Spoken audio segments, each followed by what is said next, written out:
সবার মায়ের হাতের রান্নাই সকলে খুব পছন্দের, এটা খুব স্বাভাবিক একটা ব্যাপার। আর আমার মা রান্নাটা করে বেশ ভালো, দারুণ করে। আমি আবার নশো দামি একদম পছন্দ করি না, জিভ দিয়ে পরিষ্কার করে নিই, নষ্ট দামি করা যাবে না এক ফোঁটাও। হ্যালো বন্ধুরা, কেমন আছো সবাই? আশা করি সবাই খুব খুব ভালো আছো, আমি ভালো আছি। আবার চলে এলাম খুব ছোট্ট একটা ফ্রেশ ইটিং ব্লগ নিয়ে। তো আজকে দুপুরবেলার লাঞ্চের মেনুটা একটু বলে দিই তোমাদেরকে।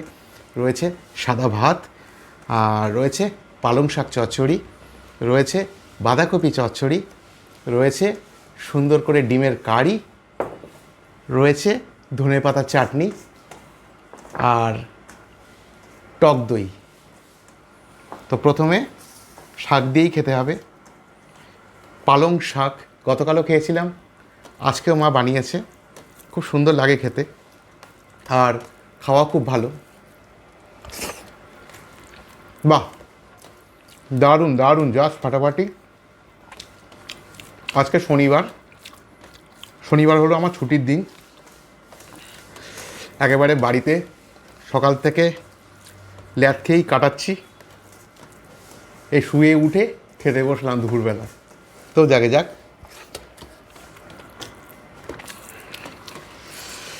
খেতে থাকি।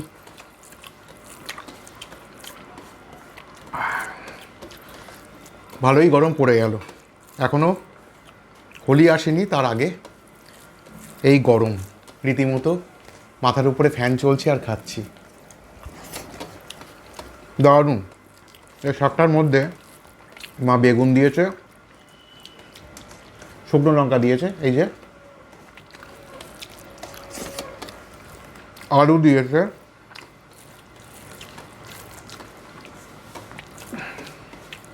আমার রান্নায় সব কিছুতেই একটু আলু দিতে বলি মাকে, কারণ আমার আলুটা খুব পছন্দের।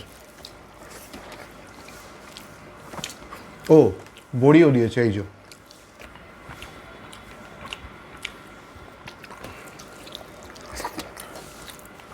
দারুণ। প্রতিদিন কোনো না কোনো শাক খাওয়া স্বাস্থ্যের জন্য কিন্তু ভালো।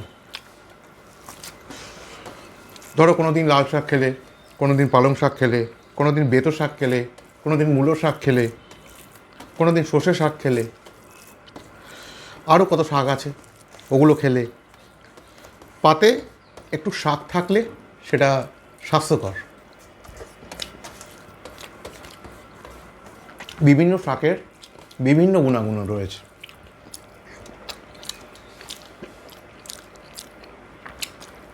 পালং শাকেরও অনেক গুণ রয়েছে, তো সেই নিয়ে যেহেতু ভিডিওটা করতে বসিনি, কী কী গুণ আছে আর ওই নিয়ে আলোচনা করলাম না, ওটা গুগল সার্চ করেই দেখতে হবে। হয়ে গেছে। এইবারে খাবো বাঁধাকপির চচ্চড়ি। আলু দিয়ে বাঁধাকপি চচ্চড়ি রুটির সাথে যেরকম ভালো লাগে, ভাতের সাথেও অসাম লাগে, অসাম। পরোটার সাথেও খুব ভালো লাগে, দারুণ লাগে। বাহ বাহ বাহ, দুরন্ত দুরন্ত দুরন্ত, জাস্ট ফাটাফাটি।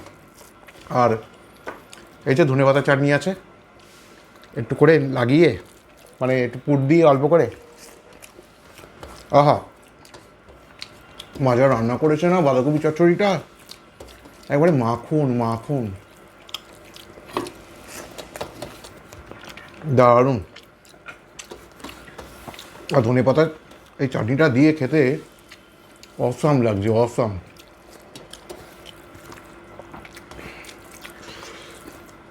এই ধনেপাতা চাটনির সঙ্গে সব কিছু খাওয়া যায়।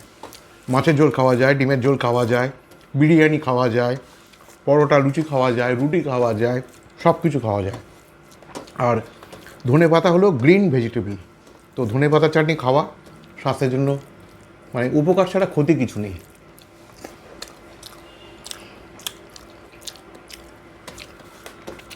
আমি না খেতে বসলে আমার আঙুলে এত লেগে যায় যে বারবার একটু আঙুল চাটি।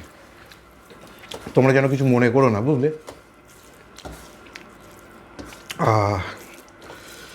খাওয়াটা আমার কাছে বেশ সুখের, বেশ আনন্দের। খাওয়াটা আমার কাছে বলতে গেলে সব কিছু। আর যারা বলে খাওয়া আমার কাছে কিছু না,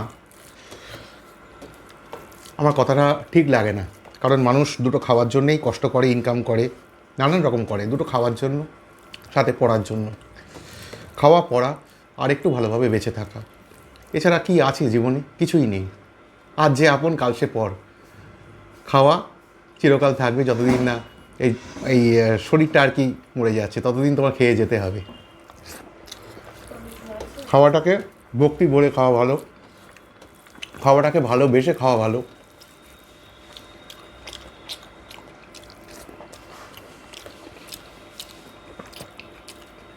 আহা, অপূর্ব। ধনেপাতা চাটনি শেষ। ভাতটা একটু কম হয়ে গেছে, একটু ভাত দেবো অল্প, সামান্য, বেশি দিও না। হ্যাঁ, ওই হাফ চামচ মতো দিলেই হবে। হাফ চামচ, হাফ চামচ, অতটা না, একটু ফেলো। হ্যাঁ, ওইটা দাও।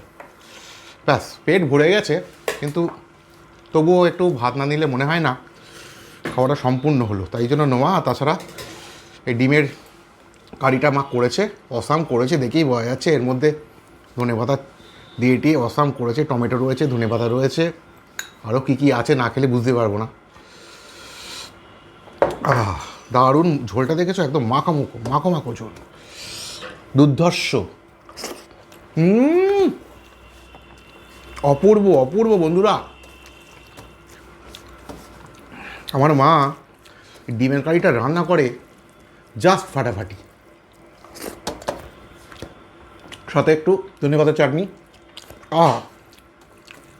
আর কি চাই? দারুণ। মা যে ডিমের কারিটা করেছে না, এই ডিমের কারি দিয়ে ভাতও ভালো লাগছে, রুটিও ভালো লাগবে, লুচি পরোটাও ভালো লাগবে, একদম ঘন।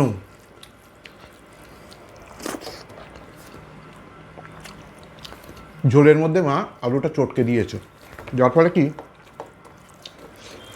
ঝোলটা একদম ঘন হয়ে গেছে। অনেকে কর্নফ্লাওয়ার দিয়ে ঝোল ঘন করে, কিন্তু কর্নফ্লাওয়ারটা মোটেই স্বাস্থ্যকর নয়। ওর থেকে আলু চটকে ঝোল ঘন করা অনেক ভালো, অনেক ভালো, স্বাস্থ্যকর।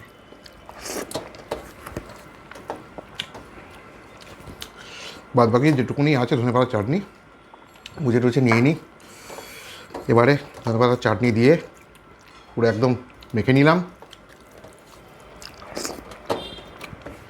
আহা,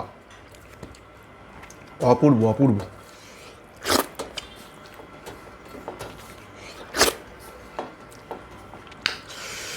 দারুণ খেলাম আজকে। খুব সিম্পল খাবার দাবার, বলবো না বিরাট কিছু আহামরি, কিন্তু মায়ের হাতে রান্না খুব তৃপ্তিদায়ক খাবার আর কি। সবার মায়ের হাতের রান্নাই সকলে খুব পছন্দের, এটা খুব স্বাভাবিক একটা ব্যাপার। আর আমার মা রান্নাটা করে বেশ ভালো, দারুণ করে। আমি আবার নশো দামি একদম পছন্দ করি না, যা আছে একটু চেটে পুটে থালাটা পরিষ্কার করি। আর এই হচ্ছে ডিম, এটা আমি খাওয়ার সময় একদমই খাই না, খাওয়ার পরে খাই। একটা তৃপ্তির ঢেকুর উঠে গেল। তো ডিমের সাদা অংশ এটা প্রথমে খাই। অনেকে বলে ডিমের সাদা অংশটা খাওয়াই ভালো, কুসুম খাওয়া ভালো না, স্বাস্থ্যের পক্ষে নাকি কুসুমটা ঠিক না, অনেকে বলে।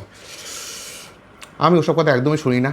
ডিমে যদি কুসুমটাই না খাবো তাহলে ডিমই খাবো না, কারণ এই সাদা অংশটা খেতে খারাপ না লাগলেও আহামরি কিছু টেস্ট নেই। কী বলো তোমরা?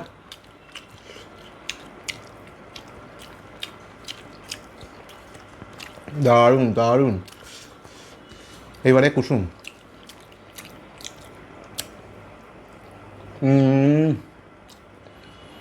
এই ডিমের কুসুমের স্বাদ না দারুণ লাগে, মানে দুর্ধর্ষ লাগে আমার।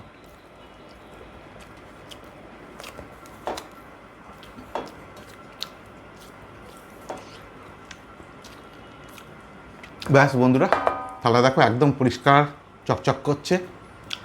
একটু ধুয়ে রেখে দিলে মিটে যাবে, কি বলো? মাজার দরকার নেই। তো দেখা যাক, আজকে আবার শেষ পাতে একটু টক দই দিয়েছে, মানে গরম তো পড়েই যাচ্ছে, সেই জন্য আজকে টক দই শেষ পাতে।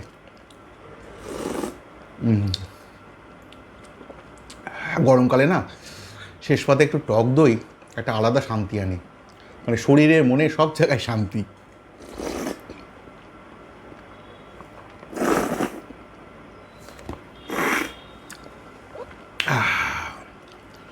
কোনো জিনিস বেশি খাওয়া ভালো না, অল্প করে খাও, সব কিছু খাও, শরীরও ভালো থাকবে, জীবেরও শান্তি, মনেরও শান্তি। ছোটো বাটি দিয়েছে ওই জন্য জিভ দিয়ে পরিষ্কার করে নিই। নষ্ট দামি করা যাবে না এক ফোঁটাও। হ্যাঁ, একদম পরিষ্কার। তো বন্ধুরা, আজকে আমার এই লাঞ্চ ব্লগটা কীরকম লাগলো কমেন্ট বক্সে অবশ্যই জানাবে, খুব ভালো লাগবে। তো দেখা হবে পরবর্তী কোনো ব্লগে, অন্য কোনো মুহূর্তে। ততক্ষণ সবাই ভালো থাকো, সকলকে ভালো রাখো। টাটা।